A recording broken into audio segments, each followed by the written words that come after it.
1. Being honest, and after having watched the video, I can tell you that I realized how Ken Gwen suffered from several issues while she was talking throughout her explanation. Among them, racial stereotypes, which obviously still carries some kinds of racism and discrimination, which lead to a lost identity mixed with an acculturation phenomenon. Racial stereotype when people thought that all the Asians were the same, who like rice, are good at math, and are bike drivers. Racism when she realized that most people were black but white, and she wasn't, and this made a difference. Discrimination when they didn't consider her as white and also consider her as Asian, but not as an American people. And they didn't even take it into account that she could be a mixture of both.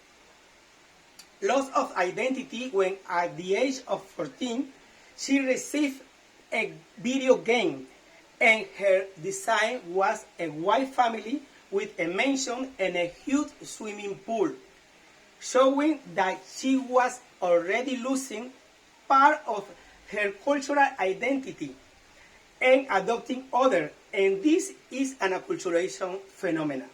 Fortunately, at the end, she was able to understand who was she or who she was, and she accepted herself as a little bit American, a little bit Chinese, and a whole lot of both. In my opinion, the Universal Declaration of Human Rights adopted by the General Assembly of the United Nations on December 10, 1948, which considered some basic individual rights and fundamental freedoms, which are inalienable, inherent, and applicable due to its universal characters, without reference to a particular culture, political system, or religion, recognizing that all the human beings were born free and equal in dignity and rights, regardless of nationality, place of residence, gender, ethnic origin, color, religion, language, or any other status. However, nowadays we can see that in spite of its universal character, this universal declaration is not even 100% applied in those states considered that the most democratic states around the world.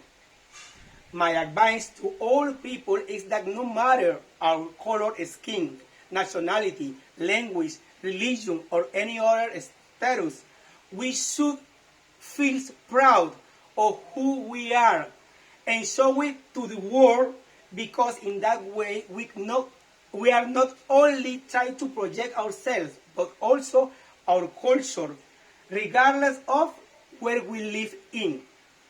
Finally, the best way to educate people is sharing our story and establishing educational programs against any type of discrimination and its consequences. That's all. Thank you so much.